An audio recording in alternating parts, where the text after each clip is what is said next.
In the grand halls of Ashford Manor, where silence had reigned for 3 years, a single word shattered the carefully constructed walls of propriety. The Duke's heir, young Master Theodore, had never spoken, not once since his mother's tragic death. Physicians were consulted, specialists summoned, prayers whispered in the chapel. Nothing worked, until one autumn morning when the child pointed a trembling finger at the new governess and spoke his first word, "Mama." The Duke froze. The household gasped, and Miss Nora Whitmore realized her life would never be the same again. If you're listening to this story, don't forget to click the like button, subscribe to the channel, and tell me in the comments from which part of the world you're listening to this story. I want to know how far it has traveled. Nora Whitmore had always known her place in the world.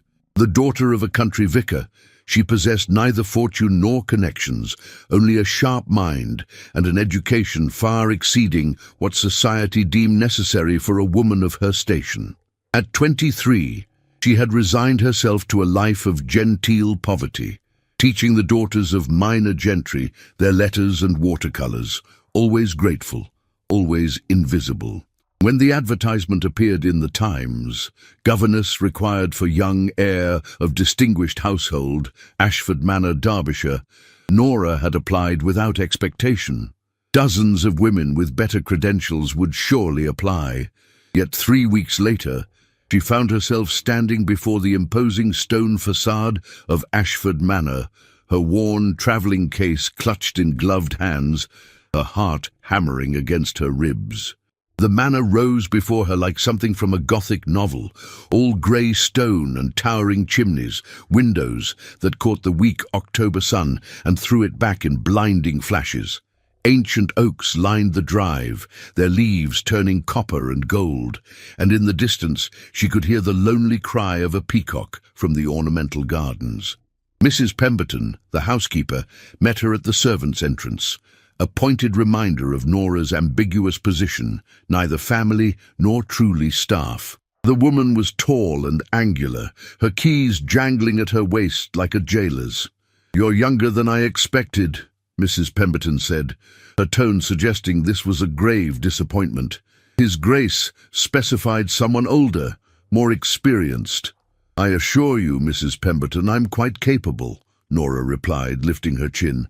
"I have been teaching for 5 years.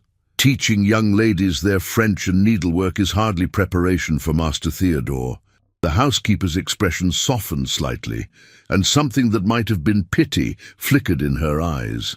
"The boy hasn't spoken since his mother died. 3 years of silence. The Duke has tried everything.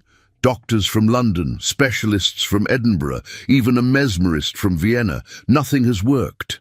Nora's throat tightened. A child who could not, or would not, speak. The challenge suddenly seemed insurmountable. The schoolroom was located in the East Wing, far from the Duke's private apartments. It was a pleasant enough space, with tall windows overlooking the gardens and shelves lined with books that appeared untouched. A rocking horse stood in one corner, its painted eyes staring blankly. Toys lay scattered about, but they had the dusty, abandoned quality of things no longer loved. "Master Theodore takes his meals here," Mrs. Pemberton explained. "He is not to be brought to the family dining room. His Grace finds it distressing." "The Duke does not dine with his son?" Nora asked, unable to hide her surprise. "His Grace is a very busy man. The estate is vast, his responsibilities numerous. He sees the boy when he can." The housekeeper's tone brooked no argument. "You will present Master Theodore in the library each evening at 6 o'clock for inspection. The Duke will assess his progress." Progress toward what? Nora wondered. But she held her tongue. She met Theodore the following morning. He was small for 5 years old, with dark curls that fell into enormous grey eyes, his father's eyes, she would later learn. He sat perfectly still in a chair by the window, his hands folded in his lap, and watched her enter without expression. "Good morning, Theodore," Nora said gently, kneeling so they were at eye level. "My name is Miss Whitmore, but you may call me Miss Nora if you prefer. I'm going to be your governess." The child stared at her unblinking. No smile, no acknowledgement, nothing. It was like addressing a beautiful porcelain doll. Nora spent that first week simply observing. Theodore was obedient to the point of being unsettling. He ate what was placed before him, dressed when told, sat where directed. But there was no spark of life, no curiosity, no joy.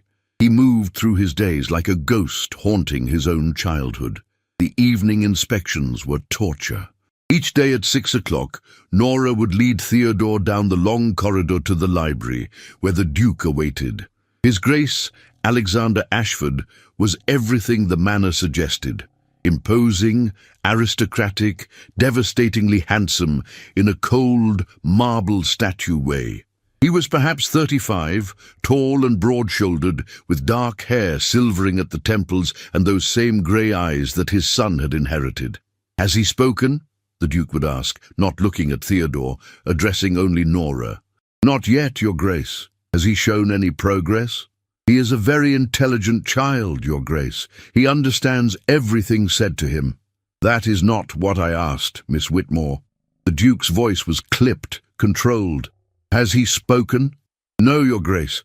The Duke would dismiss them with a wave of his hand, returning to his papers, and Nora would lead the silent child back to the schoolroom, her heart aching for them both. But she began to notice things.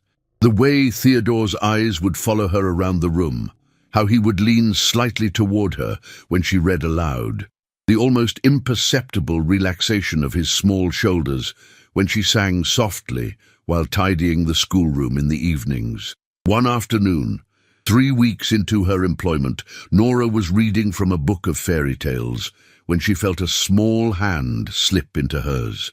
She looked down to find Theodore pressed against her side, his head resting on her arm, his eyes fixed on the illustrations.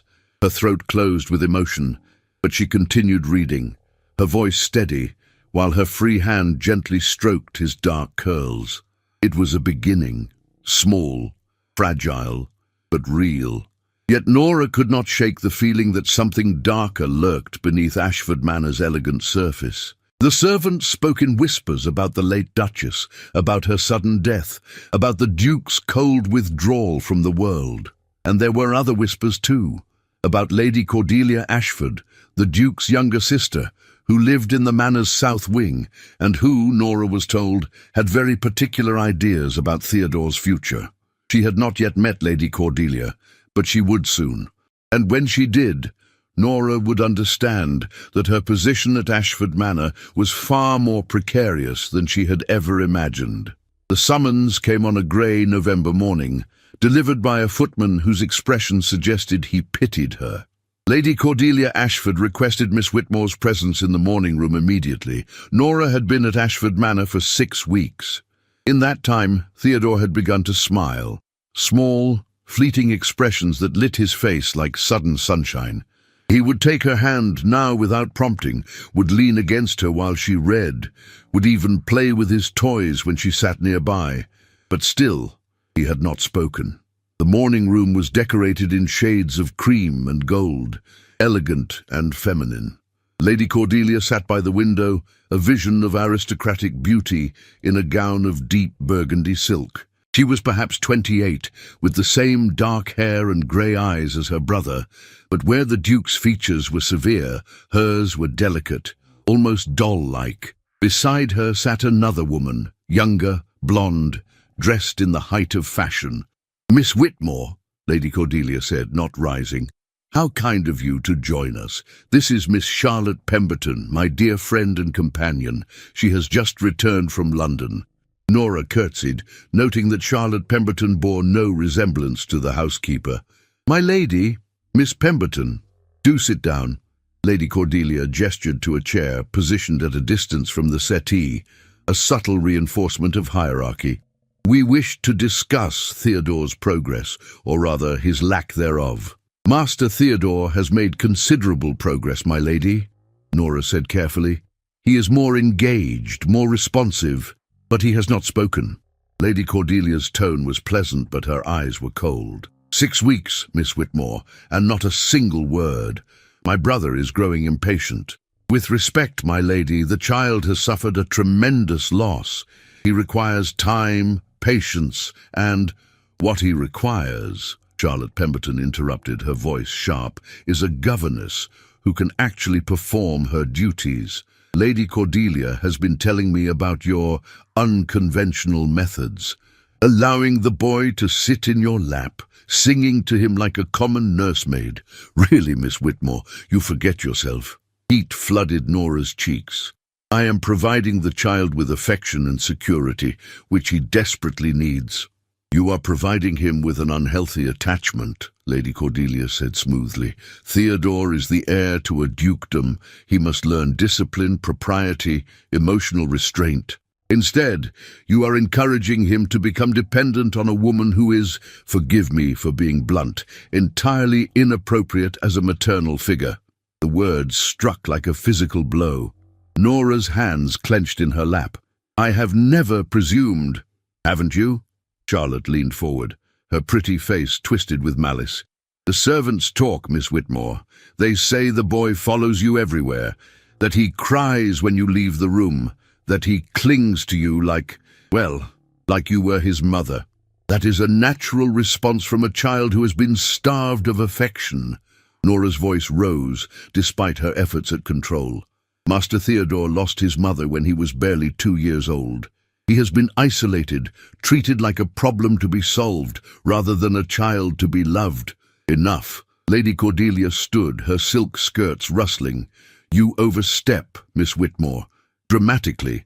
My brother may have hired you, but I am mistress of this household in all but name. And I say that your methods are doing more harm than good. Then dismiss me, Nora said, rising to face her. But know that if you do, you will be taking away the only person who has shown that child genuine care in 3 years. How noble, Charlotte sneered. The poor vicar's daughter, sacrificing herself for the aristocratic orphan. It's quite touching, really. Tell me, Miss Whitmore, do you fancy yourself the heroine of some romantic novel? Do you imagine the Duke will notice your devotion and fall desperately in love with you? The accusation was so absurd, so cruel, that Nora could only stare. That is offensive and utterly baseless. Is it? Lady Cordelia's smile was razor-sharp. You would not be the first governess to harbour such fantasies. But let me be very clear. My brother will never look at you as anything other than a servant. He is destined for a far more suitable match. I have no such aspirations, Nora said through clenched teeth. My only concern is Theodore's well-being. Then you will be pleased to know that we have found a solution, Lady Cordelia said. Miss Pemberton has agreed to take over Theodore's education. She is from an excellent family, well-connected, and has the proper understanding of what is required to raise a future duke. Nora's blood ran cold. Miss Pemberton has no experience as a governess. She has something far more valuable, breeding and social position, Charlotte said smugly. Unlike some, I understand the responsibilities that come with Theodore's station. He needs to be prepared for society, not coddled like a common child. He is 5 years old, and already damaged by your indulgence, Lady Cordelia said. My brother will be informed of our decision this evening. You will have 1 week to prepare Theodore for the transition, and then your services will no longer be required. A reference will be provided naturally, though I suggest you seek employment somewhere far from Derbyshire. The dismissal was absolute. Nora stood frozen, her mind reeling. You cannot do this. The Duke hired me, and I am unhiring you, Lady Cordelia said coldly. My brother trusts my judgment in household matters. He will not object. Now, if you'll excuse us, Miss Pemberton and I have much to discuss regarding Theodore's future education. Nora walked from the morning room in a daze, her legs trembling, her vision blurred with unshed tears. She had been dismissed, cast out, and Theodore, poor, fragile Theodore, would be handed over to a woman who saw him as a project, not a child.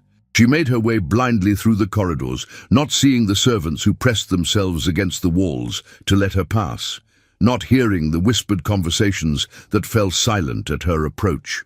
By the time she reached the schoolroom, the tears were streaming down her face. Theodore was at his usual place by the window, playing with wooden blocks. He looked up when she entered, and his small face crumpled with concern. He stood, tottering toward her on unsteady legs, and wrapped his arms around her waist. Nora sank to her knees and held him, this child who had stolen her heart, and wept into his dark curls. How could she leave him? How could she abandon him to Lady Cordelia's cold calculations and Charlotte Pemberton's ambitions? But what choice did she have? She was nobody. Nothing, a governess without fortune or family, entirely at the mercy of her employer's whims. Theodore pulled back and looked up at her with those enormous grey eyes. His small hand reached up to touch her wet cheek, and his expression was so full of confusion and sorrow that Nora's heart shattered completely. "I'm sorry," she whispered. "I'm so sorry, sweetheart." And then, so softly she almost missed it, Theodore spoke. "Mama?" The word hung in the air between them, impossible and perfect. Nora's breath caught, her tears freezing on her cheeks. Theodore was staring at her with an intensity that belied his 5 years, his small hand still pressed against her face. "Mama!" he said again, louder this time, his voice rusty from disuse but unmistakably clear. "Oh, Theodore," Nora breathed, pulling him close again. "Oh, my darling boy." She should correct him, she knew she should. She was not his mama, could never be his mama. But in that moment, with his small arms wrapped around her neck and his first words still echoing in the schoolroom, she could not bring herself to shatter his fragile trust. The door burst open. Mrs. Pemberton stood on the threshold, her face pale. "Miss Whitmore, I heard, did he—" "He spoke," Nora said, her voice shaking. "Mrs. Pemberton, he spoke." The housekeeper's hand flew to her mouth. Merciful heavens! After 3 years, His Grace must be told immediately. Within the hour, the entire household was in an uproar. Servants whispered in corners, their eyes following Nora with a mixture of awe and suspicion. Lady Cordelia's face, when she heard the news, went white with fury. And the Duke summoned Nora to his study. She had never been in his private domain before. The room was all dark wood and leather, smelling of tobacco and old books. The Duke stood by the window, his back to her, his shoulders rigid with tension. "Tell me exactly what happened," he said, without preamble. Nora recounted the morning's events, leaving out Lady Cordelia's threats and Charlotte's cruelty, focusing only on Theodore's breakthrough. When she finished, silence stretched between them like a chasm. Finally, the Duke turned. His face was unreadable, but something flickered in his grey eyes. Pain, perhaps, or anger, or something more complicated. "He called you Mama," he said flatly. "Yes, Your Grace. I did not encourage. I am aware." The Duke moved to his desk, his movements controlled, precise. "My sister has informed me of her concerns regarding your methods. She believes you have overstepped your position. Your Grace, I only sought to provide the child with the affection he needs, and in doing so, you have made him speak for the first time in 3 years. The Duke's voice was hard, but there was an undercurrent of something else. "Do you understand what that means, Miss Whitmore?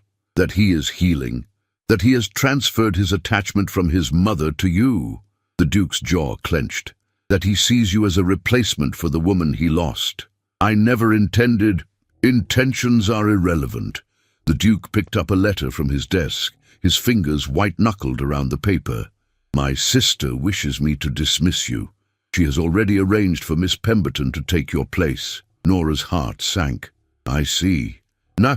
However," the Duke continued, his eyes boring into hers, "my son has spoken for the first time since his mother's death. Whatever your methods, Miss Whitmore, they have achieved what dozens of specialists could not. I am not fool enough to discard that success to appease my sister's sensibilities." Hope flared in Nora's chest. "Then I may stay?" "You may stay," the Duke confirmed, "but there will be conditions.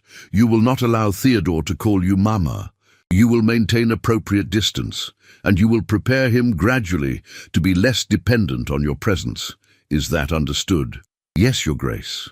Nora hesitated. "May I ask, why does Lady Cordelia object so strongly to my presence?" The Duke's expression darkened. My sister has her own ideas about Theodore's upbringing. She believes he should be sent to boarding school as soon as possible, that emotional attachment is weakness, that he must be hardened for his future role. She sees your influence as corrupting. He is 5 years old, Nora said quietly. He needs love, not hardening. That is not your decision to make. The Duke's tone was sharp, but his eyes betrayed uncertainty. However, for now, you will continue as his governess. But understand this, Miss Whitmore, if you fail to maintain appropriate boundaries, if you encourage his attachment rather than redirecting it, I will have no choice but to dismiss you.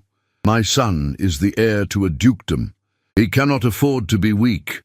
Loving someone is not weakness, Your Grace, Nora said, meeting his gaze steadily. It is the greatest strength a person can possess. The Duke stared at her for a long moment, and something shifted in his expression. Surprise, perhaps, or recognition. Then he looked away, dismissing her with a gesture. That will be all, Miss Whitmore. Nora curtsied and left, her mind whirling. She had won a reprieve, but at what cost?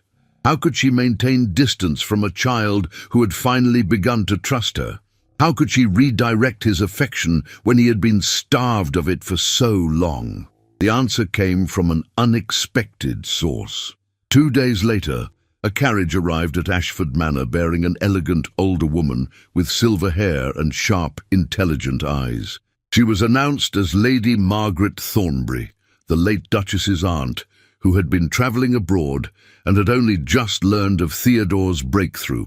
Lady Margaret swept into the schoolroom like a force of nature, assessed Nora with a single penetrating glance and declared, "So you're the young woman who has worked a miracle. Excellent. We must talk." Over tea in Nora's small sitting room, Lady Margaret proved to be everything Nora had hoped for: wise, kind, and utterly unimpressed by social hierarchies. "My niece would have liked you," Lady Margaret said, stirring her tea. "She was a warm, loving woman, entirely unsuited to the coldness of this family.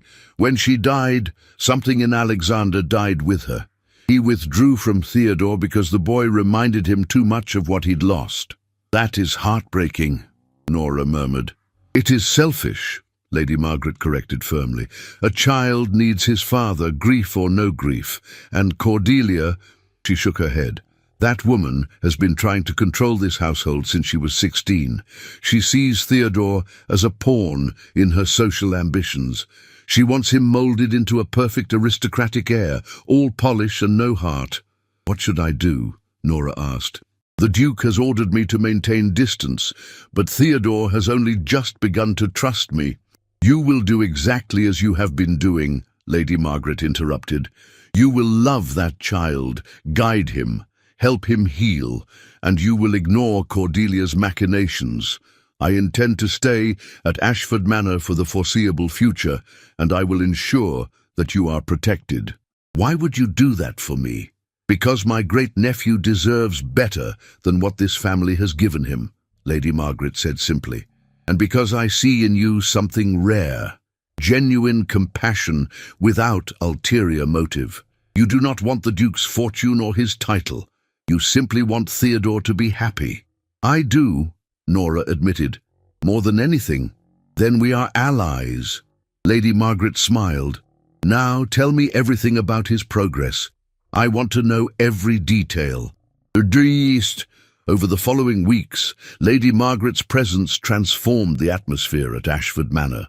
She took meals with Theodore and Nora in the schoolroom, filling the space with laughter and stories.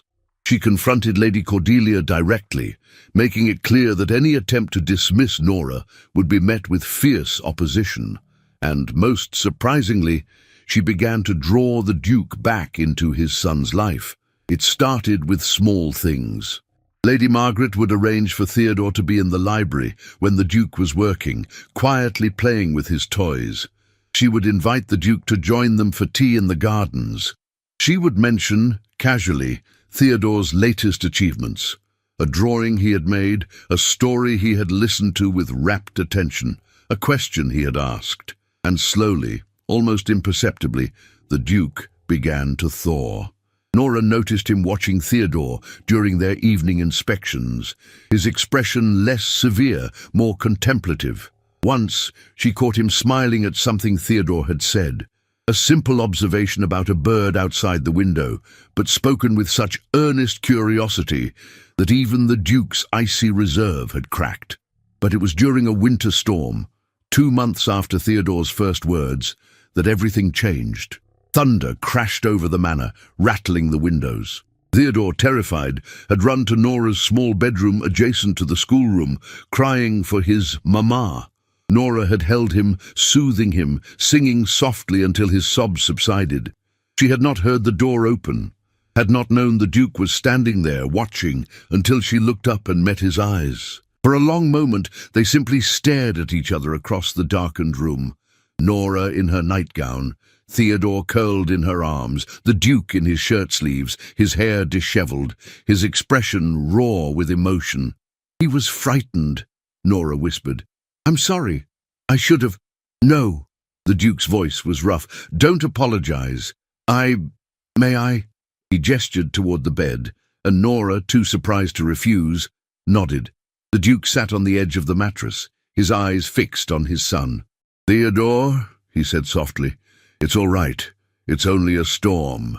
Theodore lifted his head from Nora's shoulder and looked at his father with wide, uncertain eyes. Then, to everyone's shock, he reached out a small hand toward the Duke. "Papa," he whispered. The Duke's face crumpled. He took his son's hand, his own hand trembling, and pressed it to his chest. "Yes," he said, his voice breaking. "Yes, Theodore. I'm here." Ugh. And as the storm raged outside, the three of them sat together in the lamplight, a fragile, unexpected family, bound by love and loss and the tentative hope of healing. Spring came to Ashford Manor like a benediction, transforming the grey stone and bare trees into something almost magical. The gardens exploded with colour, daffodils and tulips, cherry blossoms drifting like snow across the lawns, and inside the manor, an equally profound transformation was taking place. Theodore was speaking in full sentences now, his vocabulary expanding daily. He laughed freely, played with abandon, and had developed a particular fascination with horses and knights and tales of adventure. But more importantly, he had begun to rebuild his relationship with his father. The Duke, Alexander, as Lady Margaret insisted on calling him in private, had started taking breakfast with Theodore in the schoolroom, then lunch.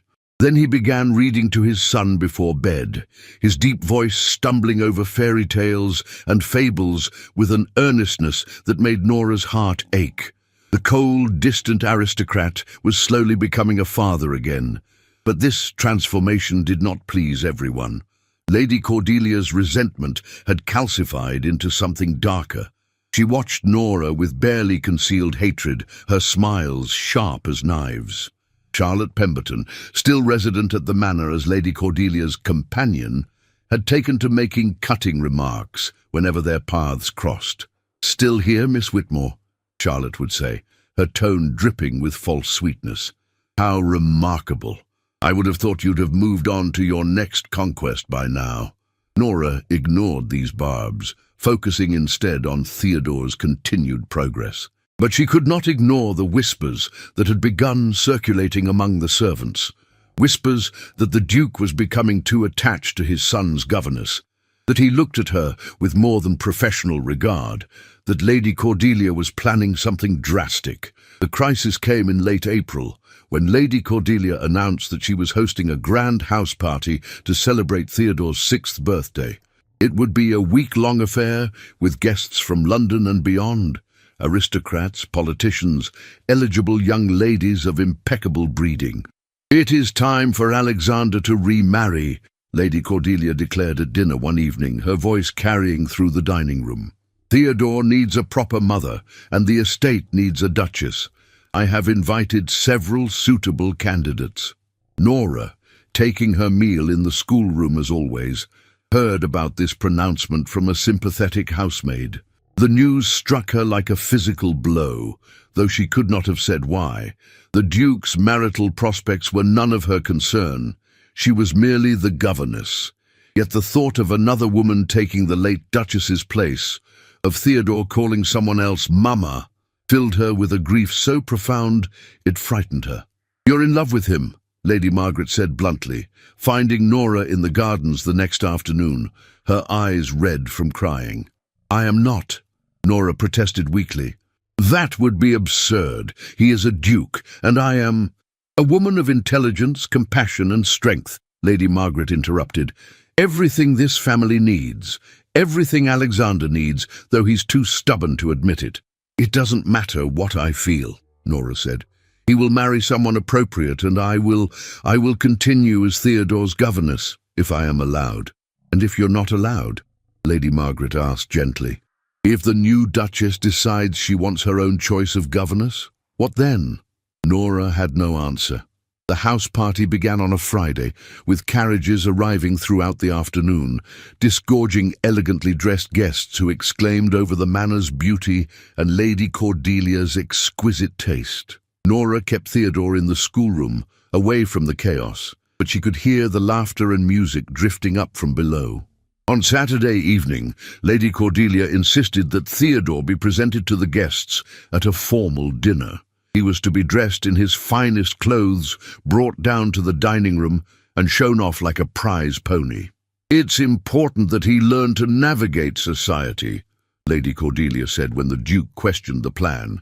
"And it's important that your guests see what a fine air you have." Nora dressed Theodore carefully, smoothing his dark curls, straightening his little jacket. He was nervous, clinging to her hand. "Will you come with me, Miss Nora?" he asked. "I cannot, sweetheart," Nora said gently. "But your papa will be there, and Lady Margaret. You'll be perfectly safe." "I want you," Theodore insisted, his grey eyes filling with tears. "I know, but you're a brave boy, and you're going to do wonderfully." She kissed his forehead. "I'll be right here when you return, and you can tell me all about it." She watched from the top of the stairs as a footman led Theodore down to the dining room, her heart in her throat. She should return to the schoolroom, but something kept her there, hidden in the shadows, listening to the sounds of the dinner party below. She heard Lady Cordelia's voice, bright and artificial. "And this is my nephew, Theodore, the future Duke of Ashford. Isn't he charming?" She heard murmured responses, polite compliments. Then a woman's voice, cultured and confident. "He looks very like you, Your Grace. You must be so proud." The Duke's response was too quiet to hear, but then Theodore's voice rang out clear as a bell. "Where's Miss Nora? I want Miss Nora." Silence. Then Lady Cordelia, her tone strained. "Miss Nora is the governess, darling. She doesn't dine with us." "But I want her." Theodore's voice rose, panicked. "Papa, where's Miss Nora?" Nora started down the stairs before she could think better of it. She reached the dining room doorway just as Theodore broke away from Lady Cordelia's restraining hand and ran toward her. "Mama!" he cried, launching himself into her arms. The room erupted. Guests gasped. Lady Cordelia's face went purple with rage. Charlotte Pemberton laughed, a cruel, tinkling sound, and the Duke stood slowly, his eyes locked on Nora's face, his expression unreadable. "Theodore," Lady Cordelia hissed, "that is not your mamma. That is the governess. You will apologize this instant for this disgraceful display." "Leave him alone," the Duke said quietly. Everyone froze. "Alexander," Lady Cordelia began, "this is completely inappropriate." "I said, leave him alone." The Duke moved around the table, his gaze never leaving Nora. "Miss Whitmore, please take Theodore back to the schoolroom. I will join you shortly." Nora curtsied, her face burning with humiliation, and fled with Theodore in her arms. Behind her, she heard the explosion of conversation, Lady Cordelia's furious protests, Charlotte's delighted gossip-mongering. She had ruined everything. In the schoolroom she held Theodore while he cried, soothing him with soft words and gentle touches. When he finally fell asleep, exhausted from emotion, she laid him in his small bed and sat by the window, waiting for the Duke's arrival and her inevitable dismissal. He came an hour later, still in his evening clothes, his cravat loosened, his hair dishevelled as though he'd been running his hands through it. "Miss Whitmore," he said, and stopped. "I'm sorry," Nora said quickly. I should never have come downstairs. I should have corrected Theodore months ago when he first called me Mamma. I have overstepped in every possible way, and I understand if you wish to dismiss me."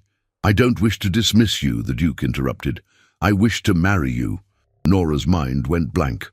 "I beg your pardon?" "I wish to marry you," the Duke repeated, moving closer.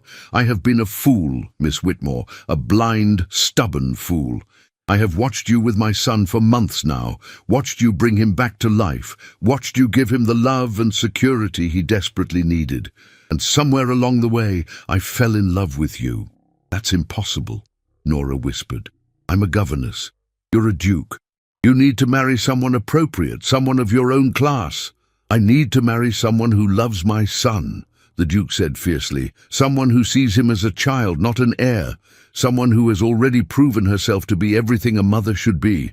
Someone who has, against all odds and propriety, stolen my heart completely."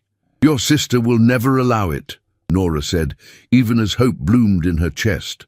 "The scandal—" "My sister does not control my life," the Duke said, "and I have had quite enough of allowing fear and propriety to dictate my choices. I lost 3 years with my son because I was too afraid to face my grief. I will not lose you because I am too afraid to face society's judgment." He dropped to one knee before her, taking her hand in his. "Miss Nora Whitmore, will you do me the extraordinary honor of becoming my wife? Will you be Theodore's mother in truth and give me the chance to prove that I can be the husband you deserve?" Tears streamed down Nora's face. "Yes," she whispered. "Yes. 1,000 times, yes." The Duke surged to his feet and kissed her, and in that moment, all the rules and restrictions and impossibilities of their situation fell away, leaving only love, improbable, inappropriate, and utterly perfect. The announcement of the Duke's engagement to his son's governess sent shockwaves through English society. The scandal was immediate and vicious. Lady Cordelia took to her bed with nervous prostration, though her rage was evident in the stream of visitors she received, all of whom left with fresh gossip to spread. Charlotte Pemberton departed Ashford Manor in high dudgeon, vowing that Nora would never be accepted in polite society. The house party dissolved in chaos, with guests making hasty excuses and departing in a flurry of whispered speculation. Only a few remained. Lady Margaret, of course, and Lord Edmund Hartley, a distinguished barrister from London who had been a friend of the late Duchess and who declared himself thoroughly delighted by this turn of events. "About time Alexander showed some backbone," Lord Hartley said, raising his glass in a toast. "The late Duchess would have approved wholeheartedly. She always said the aristocracy needed fresh blood and genuine feeling, but the outside world was less approving. The newspapers picked up the story with glee. 'Duke to wed governess, a modern scandal,' proclaimed the Times. 'Has the Duke of Ashford lost his mind?' asked the Morning Post. Cartoonists had a field day, depicting Nora as a scheming seductress and the Duke as a besotted fool. Nora read these accounts with a mixture of horror and disbelief. "Perhaps we should wait," she said to Alexander one evening, as they sat in the library while Theodore played with his toy soldiers nearby. "Let the scandal die down. Give society time to adjust." "No," Alexander said firmly, taking her hand. "I have wasted enough time on fear and propriety. We will marry as planned in 1 month's time, and society can adjust or not as it pleases." "But Theodore," Nora protested. "The gossip will follow him. Theodore has his father and his soon-to-be mother who love him," Alexander interrupted. "That is worth more than all of society's approval. He has already suffered too much from this family's obsession with appearances. I will not sacrifice his happiness, or yours, or mine, to maintain a facade." Lady Margaret, overhearing this exchange, nodded approvingly. "Well said, Alexander. Your father would have had apoplexy, but your mother would have been proud." Now, the wedding preparations proceeded despite the scandal. Nora insisted on a small private ceremony in the manor's chapel, with only family and close friends in attendance. She would not subject Alexander to the spectacle of a grand society wedding under such circumstances. but there was one confrontation that could not be avoided. 3 weeks before the wedding, Lady Cordelia emerged from her self-imposed seclusion and demanded a private audience with Nora. They met in the morning room, the same place where Charlotte had once mocked Nora's presumed ambitions. "You have destroyed this family's reputation," Lady Cordelia said without preamble. Her face was pale, her eyes glittering with fury. "Do you understand what you have done? The Duke of Ashford marrying a governess, a nobody from nowhere with no fortune, no connections, no breeding. It is a disgrace." "I love your brother," Nora said quietly, "and I love Theodore. That is all that matters to me." "Love?" Lady Cordelia spat the word like a curse. "What does love have to do with marriage among our class? Marriage is about alliance, about strengthening family lines, about maintaining social position. You have reduced my brother to a laughingstock." "Or perhaps I have helped him remember what truly matters," Nora countered. "Your brother was dying inside, Lady Cordelia. He had withdrawn so completely from life that his own son had stopped speaking. He needed love, not another strategic alliance." "You know nothing about what he needs," Lady Cordelia hissed. "You are a parasite who has wormed her way into this family through manipulation and—" "That is enough, Cordelia." Both women turned to find Alexander standing in the doorway, his expression thunderous. "You will not speak to my future wife in that manner," he said coldly. "Not now, not ever. Alexander, you cannot possibly—" "I can, and I will," Alexander interrupted. "Cordelia, you have been mistress of this household since our mother died, and I have been grateful for your service. But you have overstepped. Your obsession with social position has blinded you to what actually matters. Theodore was suffering, and you wanted to send him away to school. I was drowning in grief, and you told me to remarry for political advantage. Well, I am done taking your advice." Lady Cordelia's face crumpled. "I only wanted what was best for this family." "No," Alexander said more gently. "You wanted what you thought was best. But you were wrong, Cordelia. Miss Whitmore, Nora, has given me back my son and shown me how to live again. If you cannot accept that, then perhaps it is time for you to establish your own household." The threat was clear. Lady Cordelia drew herself up, her pride reasserting itself. "Very well. If that is your wish, I shall remove to the dower house. But do not expect me to attend this farce of a wedding." "That is your choice," Alexander said. "But know that you will always be welcome here when you are ready to accept Nora as my wife and Theodore's mother." Lady Cordelia swept from the room without another word. Nora sagged with relief, and Alexander crossed to her, pulling her into his arms. "I'm sorry," he murmured against her hair. "I should have confronted her weeks ago." "She's your sister," Nora said. "She loves you, in her way. She's just afraid of change." "As I was," Alexander admitted. "But you have taught me that change can be beautiful." The wedding took place on a bright May morning, with apple blossoms drifting through the chapel windows and Theodore serving as an enthusiastic ring-bearer. Lady Margaret wept throughout the ceremony. Lord Hartley beamed, and when Alexander kissed his bride, Theodore cheered so loudly that everyone laughed. The wedding breakfast was a small, joyful affair. There were no society matrons to impress, no political alliances to cement, just good food and genuine happiness. Theodore sat between his father and Nora, his parents now, in every way that mattered, and chatted excitedly about everything and nothing. "Are you my mama now?" he asked Nora, for perhaps the 100th time. "Yes, sweetheart," Nora said, kissing his forehead. "I'm your mama now." "Forever?" "Forever," she promised. That evening, as the sun set over Ashford Manor, Nora stood in what was now her bedroom, the Duchess's suite, refurbished and redecorated to her taste, and marvelled at the impossible turn her life had taken. 6 months ago, she had been a governess without prospects. Now she was a duchess, married to a man she loved beyond reason, mother to a child who had stolen her heart. Alexander came up behind her, wrapping his arms around her waist. "Regrets?" he murmured. "Not a single one," Nora said, leaning back against him, "though I suspect the scandal will follow us for years." "Let it," Alexander said. "We have each other, and we have Theodore. Nothing else matters." And as they stood together, watching the stars emerge over the Derbyshire hills, Nora knew he was right. They had chosen love over propriety, happiness over social position. And whatever challenges lay ahead, they would face them together. A family forged not by blood or duty, but by choice and devotion. The golden cage had been shattered, and in its place was something far more precious: freedom, love, and the courage to build a life on their own terms. 2 years had passed since the scandalous wedding that had set London society ablaze. The gossip had eventually subsided, replaced by newer scandals and fresh outrages. But the Duke and Duchess of Ashford had long since stopped caring about society's opinion. Ashford Manor had been transformed. Where once there had been cold formality and oppressive silence, now there was laughter and warmth.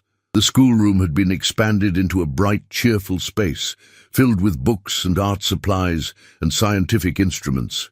The gardens, once maintained in rigid perfection, now included a wild section where Theodore could explore and build forts and pretend to be a knight on quests.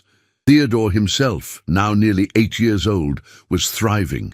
He was bright, curious, affectionate, everything a child should be. He called Nora Mama without hesitation, and the bond between father and son had deepened into something beautiful and unshakable. But the greatest change was in Alexander himself. The cold, distant Duke had been replaced by a man who smiled freely, who played with his son in the gardens, who looked at his wife with such open adoration that even the most cynical observers were moved. He had begun taking an active interest in progressive causes: education reform, workers' rights, improvements to tenant housing on his estates. Nora's influence, society whispered, though Alexander insisted it was simply the influence of finally allowing himself to care about something beyond duty.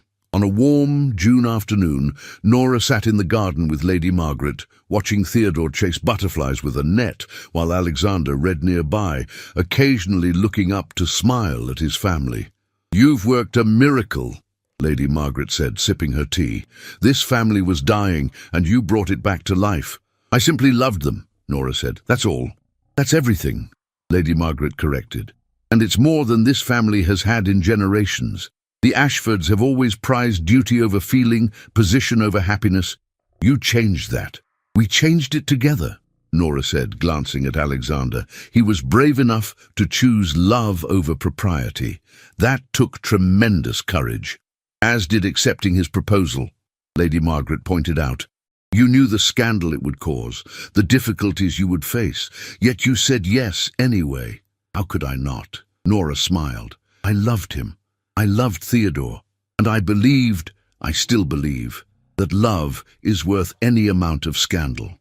A carriage appeared on the drive, and Nora was surprised to see Lady Cordelia emerge. She had not visited Ashford Manor since the wedding, though she and Alexander had maintained a cautious correspondence. She looked older, thinner, but there was a softness in her expression that had not been there before. Alexander rose to greet his sister, and after a moment's hesitation, embraced her. They spoke quietly, too far away for Nora to hear, and then Alexander gestured toward where Nora sat. Lady Cordelia approached slowly, her hands clasped before her. "Your Grace," she said formally, then stopped. "Nora, may I speak with you?" "Of course," Nora said, gesturing to a chair. Lady Margaret tactfully excused herself.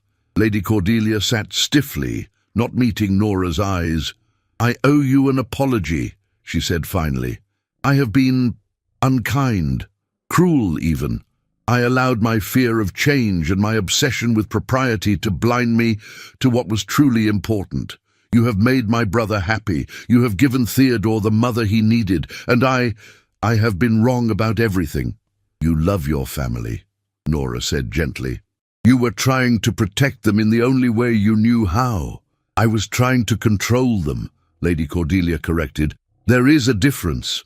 I have spent the past 2 years in the Dower House, alone with my thoughts, and I have come to realize how much damage my rigidity has caused. I drove away the one person who could have saved this family, and I nearly destroyed my relationship with my brother in the process." "You haven't destroyed anything," Nora assured her. "Alexander loves you. He has always loved you. He simply needed you to accept his choices." "I do accept them," Lady Cordelia said, finally meeting Nora's gaze. "I see now that you are exactly what this family needed, and I hope that perhaps, in time, we might become friends." "I would like that very much," Nora said, taking Lady Cordelia's hand. "Theodore asks about his Aunt Cordelia often. He would love to know you better." Lady Cordelia's eyes filled with tears. "I would like that too." Dicky, the reconciliation was not instantaneous, but it was genuine. Lady Cordelia began visiting regularly, slowly rebuilding her relationships with Alexander and Theodore, and developing a tentative but growing friendship with Nora. She even, to everyone's surprise, began championing Nora in society, using her considerable influence to silence the remaining gossips. "If the Duchess of Ashford is good enough for my brother and nephew," she declared at a London dinner party, "then she is certainly good enough for the rest of us. Anyone who suggests otherwise will answer to me." Coming from Lady Cordelia, this was tantamount to a royal decree. The remaining social resistance crumbled, but Nora cared little for society's approval. Her happiness lay in the life she had built at Ashford Manor, in the family she had found against all odds.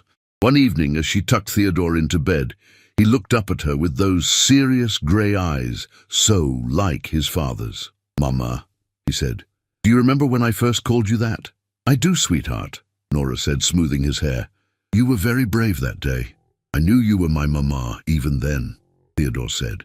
"I just didn't have the words yet, but I knew you loved me, and I loved you, and that made you my mama." Nora's throat tightened with emotion. "That's exactly right, darling. Love is what makes a family, not blood or titles or anything else." "I'm glad you married Papa," Theodore said sleepily. "I'm glad you stayed." "So am I," Nora whispered, kissing his forehead. "So am I." She found Alexander in their private sitting room, reading by the fire.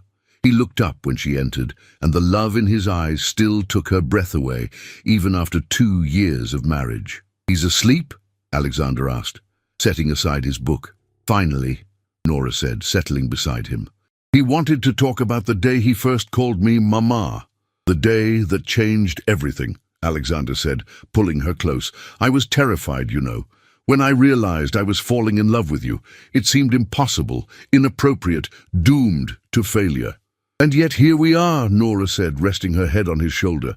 "Here we are," Alexander agreed.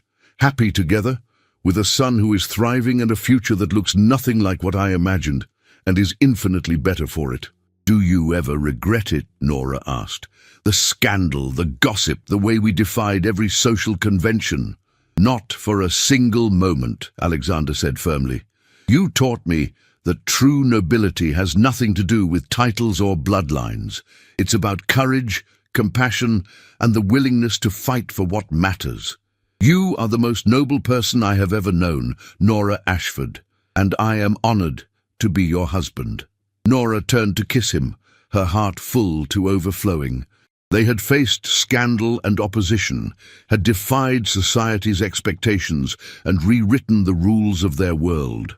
And in doing so, they had created something precious and rare, a family built on love, a life lived on their own terms, and a happiness that no amount of gossip or judgment could diminish. Outside, the summer stars wheeled overhead, and somewhere in the manor, Theodore dreamed peacefully, secure in the knowledge that he was loved beyond measure. The Duke's heir had spoken his first word 2 years ago, pointing at a governess and calling her Mama. And in that moment, he had changed 3 lives forever: his own, his father's, and the woman who had loved them both enough to risk everything. They had bloomed where they were planted, transforming a house of cold duty into a home of warm love. And in the end, that was the greatest triumph of all. If you've been listening to this story, don't forget to click the like button, subscribe to the channel, and tell me in the comments from which part of the world you're listening. I want to know how far this story has travelled.